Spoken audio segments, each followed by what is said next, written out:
Hi, I'm Michael Carlin, President and Founder of Wealth Management LLC here in Scottsdale, Arizona. Coming at an amazing time. The market just broke 20,000. And I don't know about you, but I remember where I was when the market was at 10,000. And the big question that you're asking yourself, the big question that clients are asking us, the big questions that we're trying to answer right now are, is now that the Dow has cracked 20,000, does this mean it goes to 21,000? Does it go to 22,000, or does it stop here? Do we run out of gas? The market's been on an exceptional recovery since 2008, when the whole world economy and financial services industry fell apart. So as you're looking at your assets, looking at your portfolio, as we look at our clients' assets and portfolios, what we're trying to delineate is how long can Trump's momentum move the market? We're going to explore and unpack a bunch of that today. I have a whole bunch of slides, charts, and information, and I'm excited to bring with you this new quarterly market outlook. And the only reason why it's new is because we're filming it, because we've been doing this as our 11th year, bringing you fresh data, fresh information about the market, the economy, what's happening and what's to come. We think it's important that we're on record to figure out what data is relevant and what's noise and bring this information to you. So we want to give you the transparency so you can see how we're making investment decisions. So with that, let's dive into the market outlook. First thing we got to talk about is the Fed. Let's think back. The Fed, starting the year 2016, was projecting 4 interest rate increases. Last year, do you know how many we got? 1, and we just got it at the end of the year in December. So this year, when the Fed's projecting 3 interest rate increases, we have to ask ourselves, is that likely? And given most recent historical information, what we've seen is that the Fed is very reactive and sensitive to economic information. So when they're projecting 3 interest rate increases, and everywhere you turn, there are people, there's prognosticators that are saying interest rates are going to be surging. And look out for bonds. Let's just look back to last year. The Fed was projecting 4 interest rate increases. They did 1. This year they're projecting 3 interest rate increases. And I wouldn't be surprised this year if we only had 1. And the reason why is that the Fed looks at a whole bunch of different economic indicators before they raise interest rates. They're looking at employment, they are looking at wages, they are looking at inflation, they are looking at economic growth. Those are a lot of the key factors. And when you look at those pieces of economic data, they're strong, but they're not so strong that we require the Fed to start bumping up interest rates to slow down the economy. And the other problem that happens is that as you raise interest rates, the big thing that you're affecting is the interest on the Treasury debt. And if you know how much that is, the answer, about 20 trillion. So before the Fed gets too excited to start increasing interest rates at some rapid pace, think about the $20 trillion of US Treasury debt and the billions and tens of billions and the hundreds of billions that it would cost the American people if they did increase interest rates. So I wouldn't be shocked to see that the Fed only does 1 interest rate increase this year, unless economic activity really picks up, and we'll talk a little bit more about what that looks like. So I want to talk a little bit more about what's going on in the economy. What's interesting that a lot of people don't know is that Amazon made its first drone delivery in Europe. We've kind of heard a little bit about Amazon doing drone deliveries here in the United States, and it's a little spooky to think of opening up your front door and seeing a whole bunch of drones floating around outside like something out of Star Wars, where packages are being dropped off, or people are shooting at drones and trying to steal packages. It's a whole brave new world out there that seems foreign to us today, except it's already happening, and it's happening in Europe. So we're looking at companies like Amazon, we're looking at their future technology, and we are implementing those kinds of solutions in client portfolios. So absolutely keep your mind downstream, long-term, big picture like we do, and you'll be long-term better off for it. Also, part of that whole craze is, self-driving cars. Did you know that the first self-driving cars are already operating in San Francisco? Uber has some. Scary. Would you get in one? I think I would, because I don't think I'd go on a long trip, but it would be something to explore, something to do, and look at that technology as an investment opportunity for the future. I'm waiting for Uber to go public. It's not yet. It's still private. If you're looking at all this technology and you're starting to figure out, well, we've got these different things with automation, with drones, and with self-driving cars, what happens to jobs? What happens to jobs? It's interesting. When we were at the same size in my first financial services firm in Boston, I had to have 3 times the staff to do the same amount of work that we do now with a third. Technology is what changed it. And if you're looking at automation, look at the Amazon package delivery, look at driverless cars, and you can understand why Obama warned that technology is a natural inhibitor to employment or unemployment. And look no further that the bottom piece is the Schwab Intelligent Advisory. Wow, we use Schwab, we custody assets at Schwab, we love Schwab. And Schwab is now offering wealth management solutions for 28 basis points. Sure, you get no advice on what to do with your money and your life insurance and how all the components of your finances fit together, but this is a real wake-up call for all those really big firms, the UBSs, the Merrill Lynches, all of the Smith Barneys, you name it. Those organizations are charging quadruple, quintuple. They're charging so much more than what really the industry is calling for. So look for major changes there with some of those financial institutions. And a couple of them I used to work for. So I know there's some challenges ahead. So we got to start talking a little bit about Trump. What a shocking win. When we were preparing our previous quarterly market outlook, we presented it before the election, and the numbers weren't in Trump's favor. I'm sure, like most of you, were surprised that Trump pulled out the victory. Well, so he's the president now. Right or wrong, good or bad, we need to focus on the future. And part of that is we're going to unpack some of his economic policies. We're going to unpack the past and then figure out what makes sense. Let's take the data. Let's not go into the hype, and let's not, we don't subscribe to one great economist's thinking who's been right before in the past. We look at the data and then try to make good, long-term, sensible decisions. So, with that in the picture, you can see you got Trump kind of with his hands on a Boeing, the Boeing plane where it's the president's 747, and then you've got Carrier. What happened with Boeing is that they said, you know what, for Air Force One, I'm not paying the same prices that the government's been paying. And it just sent shockwaves through the stock market like, whoa, this guy's really going to negotiate. No sooner did he do that than he followed up with a Lockheed Martin, which we felt here in Arizona, because the Lockheed Martin planes that are the latest technology for defense, he said are just too expensive. Too expensive. He's not going to pay that price. So we felt shockwaves here in Arizona where Trump's negotiating. Boeing has seen it. And then Carrier, which had announced we're going to be moving a couple thousand jobs overseas, Trump says no. He has a phone call, and for one reason or another, Carrier made the decision to keep a number of those jobs here domestically. And we're starting to see that Carrier story of keeping jobs here domestically over and over and over again. What does that mean? It means that that's a new story to the U.S. job market. That is something that you can see very clearly should continue to improve U.S. unemployment. And the reason why that's so important is we can't forget that more than 2/3 of our economy is what consumers spend. And if they're employed, then they're working and they have money and they can spend it. That is most beneficial for economic activity.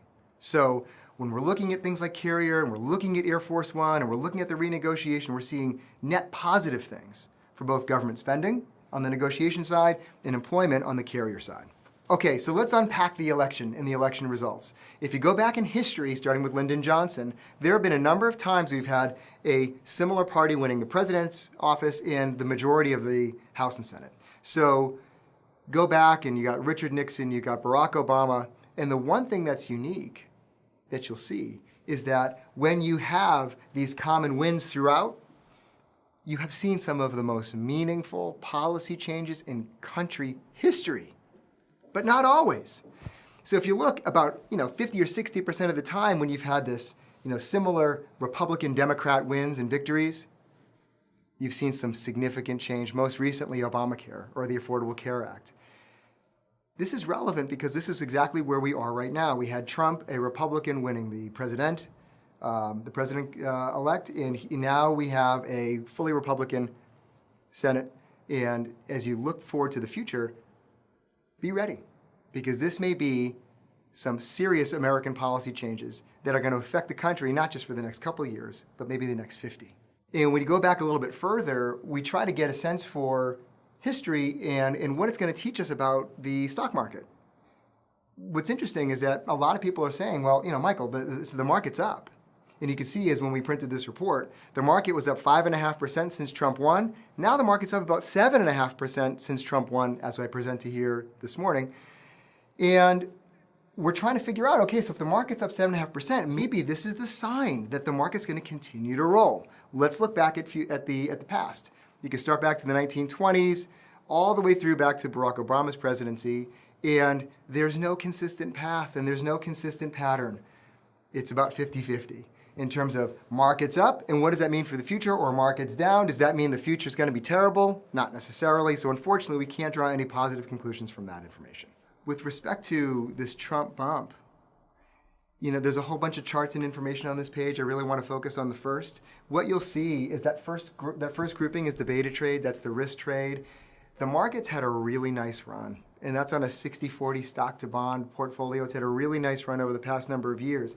And you're looking after the beta trade there in the middle, and you're seeing that expectations for market returns are much less than they have been.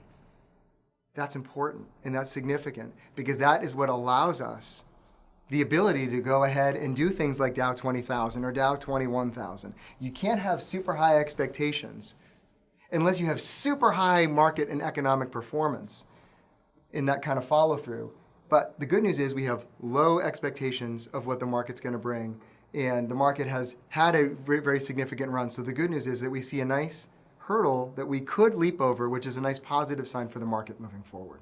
Now we need to spend a moment going through Trump's proposals and figure out whether or not they're pro or against economic growth. So you can look at everything from taxation, infrastructure, to trade and energy policies, and then you start to figure out which one of these are good or bad. And there's some obvious ones. The Trump and the Republican administration seem to be on the same page that they'd like to reduce individual income tax rates. That's pro-growth. It should mean more spending. In the past, it has. It hasn't been the greatest economic impact, but it's been one that's been marginally positive. However, you look at trade, and Trump has talked very, very tough on trade. And he's talked about getting out of the TPP, the Trans-Pacific Partnership, and he's complained about NAFTA being, the worst deal that's ever been crafted. And so to get out of those trade deals is at least short-term economic negative. So it seems most likely to us that we won't be getting out of those trade agreements anytime soon, but it is absolutely a tremendous way to negotiate by saying that you will. So we're not looking at those things as they're going to be negatives, because we don't think that they're going to happen. Trump's an energy all of the above believer, and if you look at regulation, he's already, even in his first couple of days, started to do things to reduce regulation, and those kind of things help businesses become more profitable and help economic growth a little bit. So if you're looking at all these different components, you're saying, well, this is great. The big question mark is immigration. Immigration, and we've got a lot on it here in the next couple of slides, but understand this. A very tight immigration policy isn't necessarily good for the country. It hasn't been good for other countries that have had tight immigration policies. So we're very cautious, because we do believe an immigration policy could happen. And if it does, and if it's contrary to economic growth, look out, because that could spell some trouble for the stock market. Let's take a look at what's moving forward and what we expect. So if you see in that first chart, you can see government spending, really not just here in the United States, but the big 4 countries in the world. Government spending's been down, really, 2010, 11, 12, 13. You saw government spending actually as a detractor, taking away from GDP because they were spending less.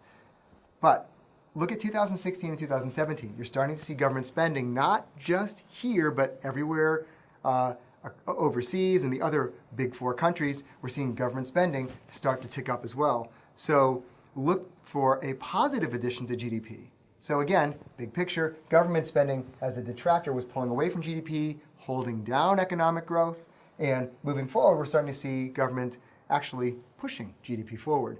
And we need to spend a second to figure out what's going on with the rest of the world with regards to their elections. It started really with what happened in Canada. Canada had the first anti-establishment election result, where it took that country by storm, but not so much the world. Where the world woke up was with Brexit, the British exit out of the European Union. Wow! So the UK ended up, with their vote, pulled out of the European Union and said, you know what, we don't want your ties or affiliations. We don't want your rules and restrictions. We want to be independent. And goodness gracious, that's what they got. And it sent the world in the US stock market here down for about 2 days until we figured out, well, that's a couple of years in the future. We don't have to worry about that right now. So what we got out of it was, wow, that anti-establishment vote, that's real. Not just in Canada, but with the Brexit. Look here with Donald Trump, your third area where you saw this anti-establishment come out in large force, where these conventional picks, business as usual, keeping things going, we're starting to see a real meaningful shift. We saw that again in the Italian referendum. There was a vote put out to say, well, do you want to bail out Italian banks? And the people said no. And the market said, whoa, wait a minute, well, what does this mean exactly? So we still have European banking situation that is not yet determined. And we still see a little bit of consternation there. But look forward to those question marks. There's another 5 votes coming up. Would I be surprised to see more anti-establishment picks? No. Those anti-establishment results will bring market volatility. Do I view those things as real negatives long term? No. Do I view them as opportunities to buy? Yes. We're going to look at a bit about Trump and the infrastructure plan and immigration policies. What's interesting is that Trump's trying to put out a $1 trillion infrastructure plan. In our view, that's unlikely to happen. What I think is more likely is that you'll see an infrastructure plan that can match a realistic new form of revenue for the government. What seems most likely to us is that there'll be some kind of reform where you've got the trillions of dollars sitting in these foreign banks. Trillions. Companies like Apple and Google and IBM, they do business overseas, they leave their money there, they don't want to bring it back to pay an extra tax. Look for a tax holiday or a new tax policy so that those $1 trillion can flow back in here to the United States. And that's a real positive for the economy. And then that will create new tax, and that new tax, hopefully, will mean new infrastructure. We think that's a more reasonable plan that both Democrats and Republicans can get behind, because everyone likes new bridges, everyone likes new airports, and we think that that's something that should happen as well. So when we're looking at an immigration ban, again, we think it's unlikely, as I highlighted before a little earlier. We think that any kind of meaningful immigration ban would be political suicide, meaning you've got some of the best companies in the world created here on U.S. soil by people who are immigrants. We need to have good, solid immigration policy, because what we want is you want the people to come to the United States for some of the best universities in the world, and when you get that education, you stay. And when you stay, you create new businesses, and the new businesses employ lots of people. We want the best and the brightest, and hopefully that's the kind of policy, that reform that we get. And if there is any kind of immigration reform that we get, hopefully it's limited to just those terror parts of the Middle East, and that we keep those smart people, those smart college graduates, here on our soil. We're going to look a little bit about corporate tax cuts. So depending upon whether or not you're Republican or you're Democrat or you're independent, you've got different views on corporations.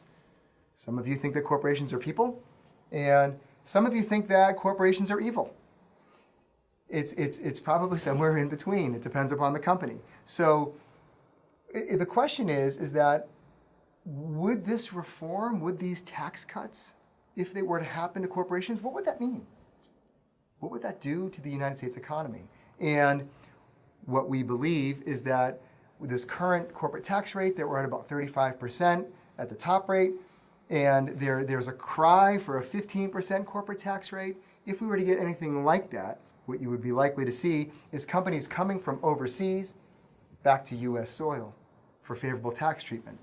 And that would be a huge win for the U.S. economy, for jobs, for job creation, for profitability, for consumer spending.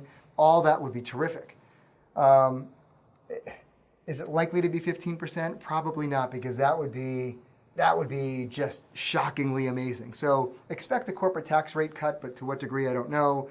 Lots of people pick this 15%. They'd like to get close to Ireland, which is as close to free as you can get. And what's interesting is that if you look at the chart on the bottom, it shows you that the corporate tax rates that companies pay differ by sector. Some are high, like the telecom industry. Some are high, some are relatively low, like the energy industry and technology industry. There are really good tax incentives that companies get by investing that help lower their tax rates. A lot of people don't know that. When we see this headline of corporate tax rates at 35%, we're all thinking, does every business pay 35%? No. And in some sectors, some parts of the economy, they in fact pay a lot less. So we're looking at the $1 trillion infrastructure spend.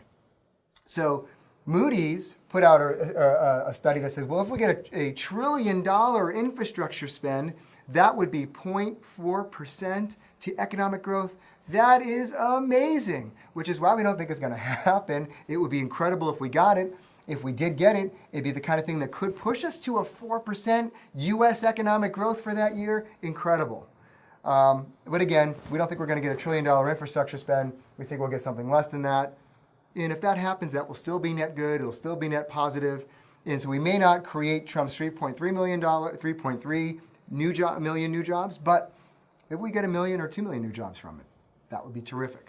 So immigration curbs, what we want to say here are a couple things. And if you sharply limit immigration, it can lower GDP by 1%. Remember what I just said on the slide previous? Remember how amazing it is to do $1 trillion of infrastructure spend, to be building the bridges and to be fixing the airports and making new highways? We could undo all of that with bad immigration policy, plus more damage. Because with significant immigration reform, we could lose up to 1% of US GDP, which would be a disaster. So when we're looking at the policy impact of Trump's policy, and we're looking at things that could really significantly impair GDP growth, we look at other world examples. So look at things, why do immigrants help us? Let's look at Japan for a second. Do you know what the Japanese stock market's done since 1989, 1990? You don't? How does a negative 50% rate of return sound? That's a horrible rate of return to invest in a market for a 20-plus year period of time. So one of the issues that Japan has is they have the most stringent immigration policies anywhere in the world.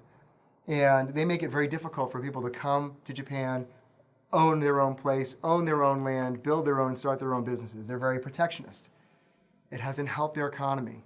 In fact, if you're looking at some of the major different job types like accounting, what's the average age of a Japanese accountant? Lots of studies say it's over 70 years old. Wow. Unbelievable. We need immigrants to keep economic activity flowing. Look at Japan as an example of one country that hasn't done it and what it's translated to the rest of their system. And if you look at immigration reform to entrepreneurship, we look at Steve Bannon and his whole backstory with Breitbart. But what we want to point out is that immigrants have started some of the best companies here in the United States. Even Steve Bannon has to know that. So we're hoping that we can learn from what other countries have done, and hopefully Steve Bannon will soften his approach a little bit, and we'll see that they won't curb immigration reforms. It would hurt entrepreneurship. In the other areas, human capital. So countries like Cambodia have had tremendous struggles.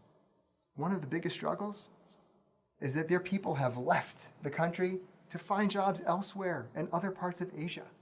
What has that meant? It has meant that their economy has been in significant trouble and has had significant challenges for such a long time. Again, when you lose a lot of people that are going elsewhere to find jobs, it can be very detrimental to the economy. So hopefully we have good reform there. So again, I want to get a little bit on interest rates and bonds. We talked a lot about the market. So rates could rise. Rates could rise. That's possible. Again, the Fed thinks 3. I don't think 3. 1 seems more reasonable. But if rates do rise for bonds, does that spell complete trouble for the bond market? Does that mean it's over? Not necessarily. One of the things that we want to take into consideration is the fact that many experts will start talking about the fact that we've had a 40-year-long bull market in bonds. You could have bought bonds any time over the past number of decades and made money as interest rates fell. Because let's not forget, in the early 80s, interest rates didn't used to be 5%, 4%, certainly not on mortgages. Do you remember what they were? And if you don't know, you can Google it, and your answer will be somewhere in the 15, 16, 17% range. Now that's a mortgage interest tax deduction. Unbelievable. So again, from those super high rates of the 1980s all the way through to today, there's been a slow decline in interest rates. And that slow decline in interest rates has made it very easy to invest in bonds. So there's this general fear that if we have interest rates that start to increase, that bonds will start to perform poorly. Historically speaking, we're going to look at the graph all the way on the right-hand side of the screen. And you look, and yes, there are certain types of bonds that don't perform real well with interest rates rising. It'd be like your U.S. aggregate bond. If you own a preferred stock, it'd be the AGG ticker symbol, preferred stock index. Look out there if interest rates rise, because that will surely go down. Where things like municipal bonds don't feel the effect quite as well, and you have a certain couple parts of bonds that really operate opposite. It would be the global high yield or the U.S. high yield, or even, in our view, preferred stocks work opposite. That if you have interest rates that increase, you do have some parts of the bond world that can go up. So as we're wrapping this whole thing up and we're bringing it home, we got a couple of different scenarios to roll through. And it really starts and ends with Trump, because Trump is going to determine our fiscal policy.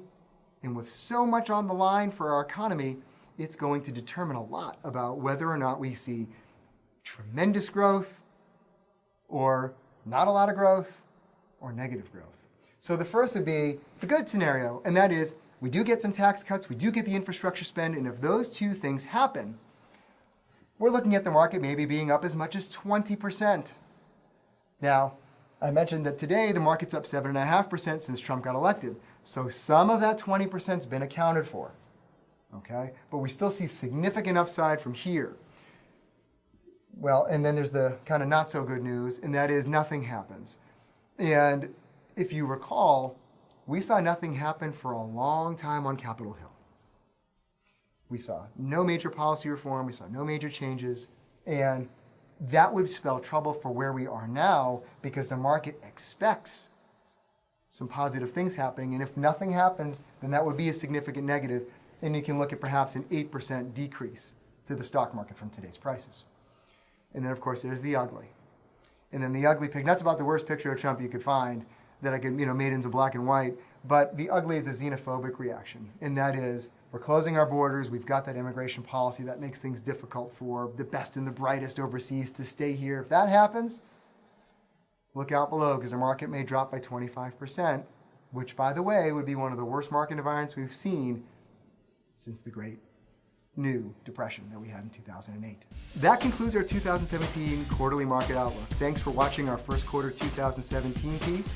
You can stay tuned for our second quarter quarterly market outlook, which is coming sometime in April of 2017. In the meanwhile, you can follow us on both Twitter and Facebook at WMG.